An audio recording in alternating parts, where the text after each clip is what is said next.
Guys, मैं हूं दिनेश। मेरा आप सभी लोगों का स्वागत है सॉल्व गुरु के एक और बेहतरीन नए वीडियो के अंदर। आज के इस वीडियो के अंदर हम लोग बात करने वाले हैं chapter number 4 using Python libraries के बारे में। तो बिना कोई देरी किए आज हम सबसे पहले टॉपिक फाइंड आउट करते हैं कि आज की इस पूरे वीडियो के अंदर हम क्या क्या सीखने वाले हैं। तो आज हम सबसे पहले जो सीखने वाले हैं वो है what is a module. Module क्या होता है, what is a library, how to use modules, structure of a Python modules, and last topic होने वाला है आज का हमारा important modules in a Python programme.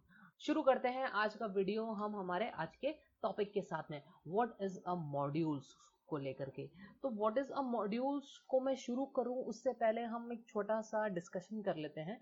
मेरे ख्याल से आप लोगों ने बहुत सारी अलग अलग तरीके की बुक्स पढ़ी होंगी, जैसे स्टोरी बुक्स, नॉवेल्स, कोर्स आपके कोर्स बुक्स हो गई, चाहे आपकी रेफरेंस बुक हो गई। इन सारे बुक्स के अंदर एक चीज कॉमन होती है हमारे पास में, yes this is a chapters.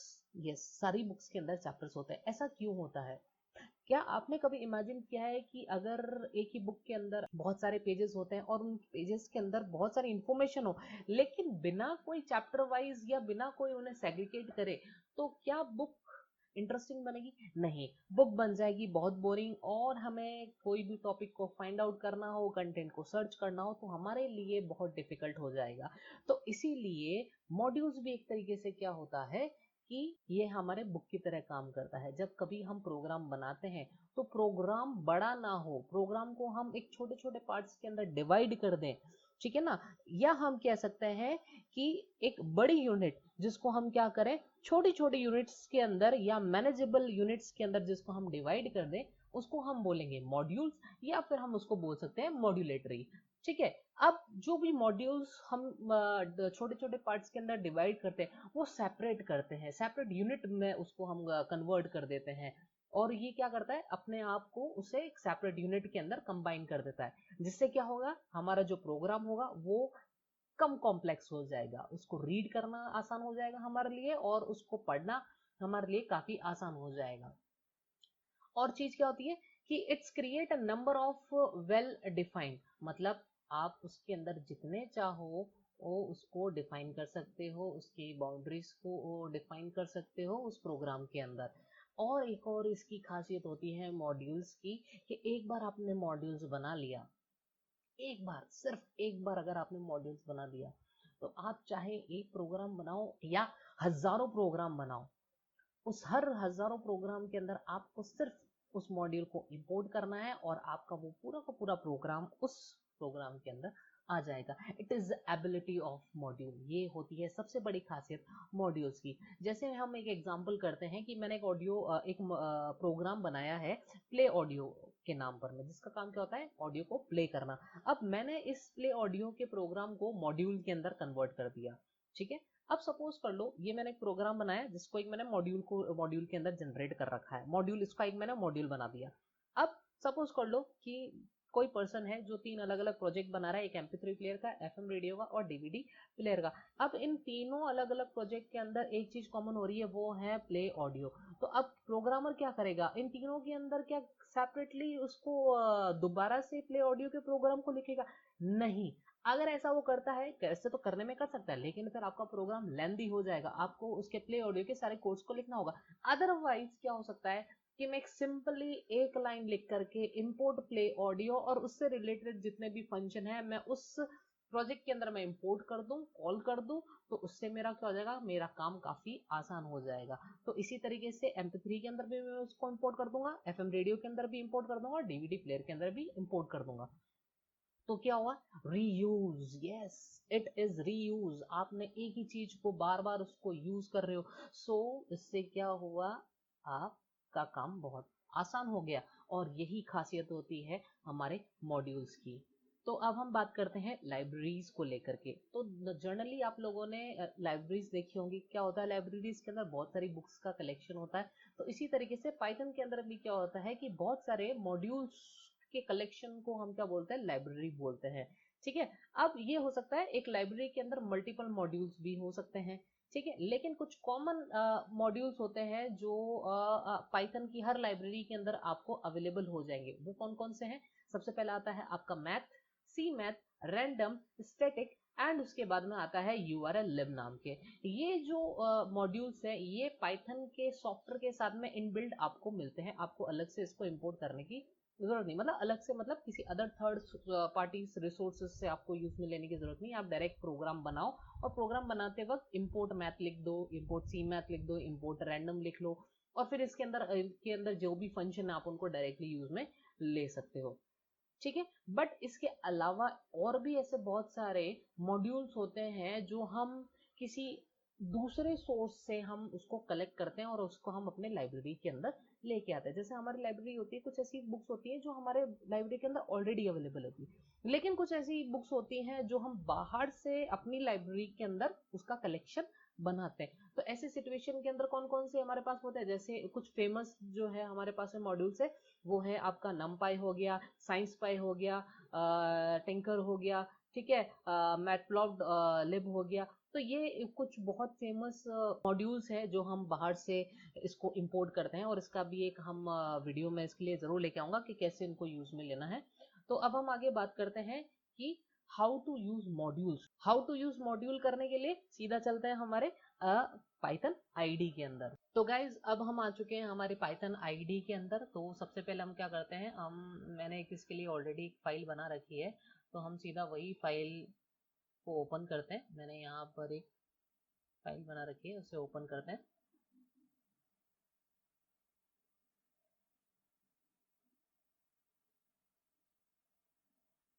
Okay, ये रहा।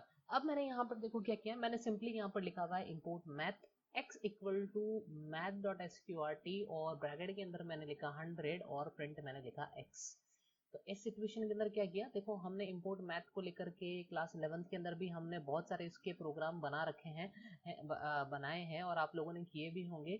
उसके बाद मैंने क्या किया, एक x वेरिएबल लिया और उसके अंदर math.sqrt मतलब वहां पर मैथ के अंदर एक sqrt नाम का फंक्शन है, तो मैं उसको यहाँ पर कॉल कर रहा हूँ। मैंने यहाँ पर इसके अंदर डाली वैल्यू 100 और मैं x को प्रिंट करता हूँ और इसको मैं अगर प्रोग्राम को अगर मैं चलाता हूँ तो मेरा आंसर क्या आ गया, 10 आ गया। बिकॉज क्यों आया, क्योंकि मैंने यहाँ पर 100 का जो स्क्वायर रूट था वो क्या था, 10।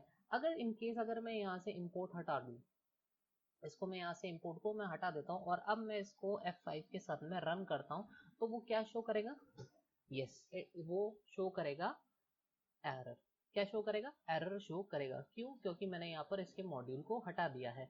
तो इसीलिए इस तरीके से हम क्या करेंगे, प्रोग्राम के अंदर मॉड्यूल को इंपोर्ट करेंगे। तो अब मैथ मैंने क्यों लिया है, क्योंकि मैथ नाम का जो मॉड्यूल है वो ऑलरेडी हमारे पाइथन के सॉफ्टवेयर के अंदर डाउनलोडेड है। तो अगले टॉपिक के बारे में बात करते हैं। अगला टॉपिक है हमारा स्ट्रक्चर ऑफ पाइथन मॉड्यूल। तो अब पाइथन के अंदर उसका जो स्ट्रक्चर है वो पाइथन के अंदर जो हमारे मॉड्यूल है वो उसके अंदर पाइथन का किस तरीके से स्ट्रक्चर होता है उसके बारे में हम अब आगे समझेंगे। तो जब भी हम पाइथन फाइल बनाते हैं, सबको पता है जब हम पाइथन फाइल बनाते हैं तो उसका एक्सटेंशन क्या होता है, py फाइल्स होती हैं। तो सबसे पहला उसका जो मॉड्यूल का जो स्ट्रक्चर है वो सबसे आता है पहले डॉकस्ट्रिंग। डॉकस्ट्रिंग का मतलब होता है कमेंट्स। जैसे हमने पहले भी पढ़ा था कि हम पाइथन प्रोग्राम के अंदर कमेंट्स डालते हैं और कमेंट्स के लिए डॉकस्ट्रिंग यहाँ पर ट्रिपल कोड को यूज में लेता है। तो अगर कुछ भी लिखा हुआ है, सपोज कर लो एक लाइन लिखी हुई है लेकिन वो लाइन ट्रिपल कोटेशन के बीच में अगर लिखी हुई है तो वो डॉकस्ट्रिंग कहलाती है। देन उसके बाद में हम अपने प्रोग्राम के अंदर ऑब्वियसली बात है वेरिएबल और कांस्टेंट को भी यूज में लेते हैं। देन उसके बाद में आता है classes and object. Classes and object बच्चों देखो ये ऐसा है कि ये हमारे सिलेबस के अंदर है नहीं, लेकिन फिर भी ये पाइथन मॉड्यूल का एक पार्ट होता है। तो आपको पता होना चाहिए कि एक मॉड्यूल के स्ट्रक्चर के अंदर क्लासेस एंड ऑब्जेक्ट भी होते हैं, लेकिन हम इसके बारे में डीपली पढ़ेंगे नहीं क्योंकि हमारे कोर्स में है नहीं ये। दूसरा आता है उसके बाद में आता है हमारे पास में स्टेटमेंट्स। ऑब्वियसली बात है हम अपने हमारे प्रोग्राम्स के अंदर हम क्या करते हैं, स्टेटमेंट्स भी लिखते हैं। देन उसके बाद में हम फंक्शन को भी यूज में लेते हैं। ऑलरेडी हम फंक्शन के बारे में पढ़ चुके हैं, चैप्टर नंबर जो 3 है वर्किंग विद फंक्शन। फंक्शन कैसे फंक्शन बनाते हैं इसके ऊपर मैं पूरा मैं वीडियो बना चुका हूं। अगर आप लोगों ने वो नहीं देखा है तो ऊपर आई बटन के अंदर मैंने आपको लिंक दे रखा है, तो प्लीज आप उसे जाकर के चेकआउट कीजिए। अब हम बात करते हैं नॉर्मली किस तरीके से हमारा जो स्ट्रक्चर है वो काम करेगा। जैसे देखो मैंने आपको नॉर्मली यहाँ पर आपको बताया कि यहाँ पर देखो मैंने एक टेम्प कन्वर्जन नाम की एक फाइल बना रखी है और यहाँ पर मैंने .py ऑब्वियसली बात है पाइथन फाइल को मैंने यूज में लिया है। अब यहाँ पर देखो मैंने एक कमेंट लिखा है conversion function between that Fahrenheit to centigrade, तो इसको मैंने ट्रिपल कोटेशन के अंदर यूज में लिया है। तो ये मेरा क्या काम करेगा, डॉक स्ट्रिंग की तरह काम करेगा। मतलब ये एक तरीके से स्ट्रिंग है, प्रोग्राम के अंदर इसका कोई यूज में नहीं है, लेकिन ये सिर्फ प्रोग्रामर को समझने के लिए हम इसको लिखा जाता है। देन उसके बाद में नॉर्मली मैंने यहाँ पर एक फंक्शन क्रिएट किया है, यहाँ पर मैंने उसका पैरामीटर दिया है, फिर से मैंने यहाँ पर डॉक स्ट्रिंग को यूज में लिया है और यहाँ पर रिटर्न के अंदर मैंने एक्सप्रेशन को यूज में लिया है कि मतलब जो सेंटीग्रेड को कन्वर्ट करने का फॉर्मूला यूज में लिया है। ठीक उसी तरीके से मैंने फ़ारेनहाइट का भी एक फंक्शन बनाया है, वहाँ यहाँ पर एक और मैंने कमेंट दिया है डॉक स्ट्रिंग को यूज में लेकर के। देन उसके बाद मैं यहाँ पर रिटर्न कर करके यहाँ पर से फिर एक्सप्रेशन को मैंने यूज में लिया और यहाँ पर मैं फंक्शन कॉल करूंगा। तो नॉर्मली इस तरीके से हम क्या करेंगे, जो हमारा स्ट्रक्चर होता है वो इस तरीके से जनरेट होगा।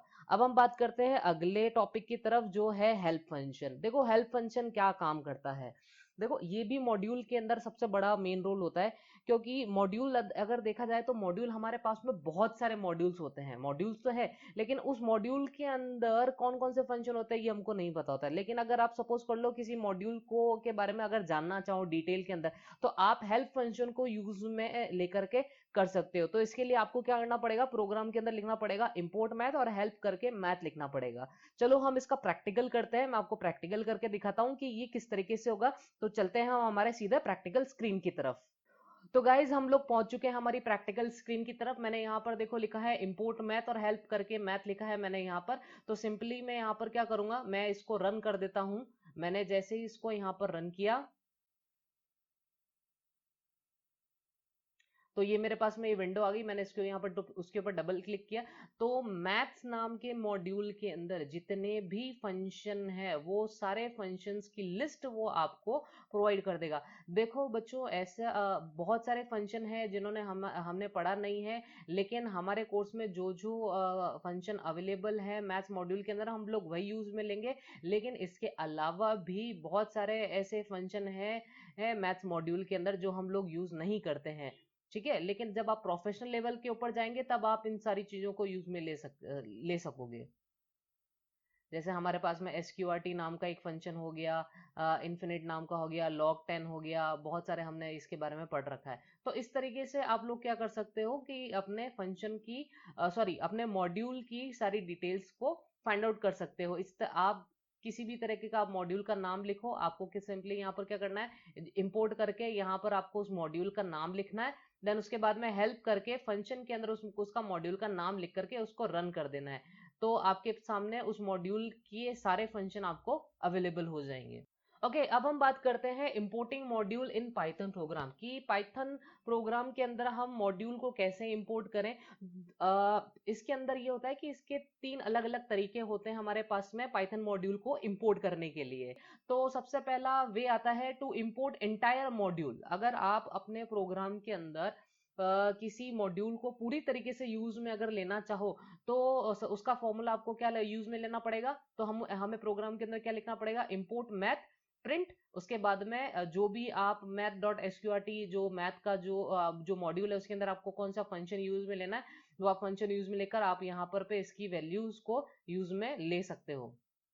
यहाँ पर इसकी क्या कर सकते हो आप, यहाँ पर आप इसकी वैल्यू को यूज में ले सकते हो। तो इससे क्या होगा, मेरे पास में जो आउटपुट होगा ऑब्वियसली बात है 100 का स्क्वायर रूट क्या होता है 10 होता है, तो ये मेरा रिजल्ट यहाँ पर आ जाएगा। अब इसमें एक चीज ध्यान रखने वाली और बात है, यहाँ पर जो मैंने maths.sqrt के बीच में ये डॉट लगाया इसको हम बोलते हैं डॉट नोटेशन बोलते हैं। क्या बोलते हैं, डॉट नोटेशन। देखो ये कभी कभी शॉर्ट क्वेश्चन के अंदर हमसे पूछ लिया जाता है कि डॉट नोटेशन क्या होता है या डॉट नोटेशन को एग्जाम्पल के थ्रू आप एक्सप्लेन कीजिए। तो हम इस तरीके से हम बता सकते हैं कि डॉट नोटेशन के बारे में कि आपको क्या करना पड़ेगा कि मॉड्यूल का नाम और उस मॉड्यूल के अंदर यूज होने वाले फंक्शन के नाम के बीच में हम एक डॉट लगाते हैं, तब हम क्या करते हैं उसको हम क्या बोलते हैं, डॉट नोटेशन बोलते हैं। दूसरा तरीका देखो, दूसरे तरीके के अंदर क्या है, importing selected object from module के अंदर देखो क्या करना पड़ेगा आपको कि आपको क्या लिखना पड़ेगा प्रोग्राम के अंदर, जहां पर आप लोग क्या लिख रहे थे पहले, यहाँ पर इस जगह पर आप क्या लिख रहे थे, इंपोर्ट मैथ लिख रहे थे, लेकिन आपको यहाँ पर क्या करना है, फ्रॉम मैथ इंपोर्ट करना है और उस फंक्शन का नाम लेना है जिसको आपको इस पूरे प्रोग्राम के अंदर यूज में लेना है। तो यहाँ पर जैसे मैंने यहाँ पर लिखा फ्रॉम मैथ लिखा और इंपोर्ट मैंने लिखा एसक्यूआरटी।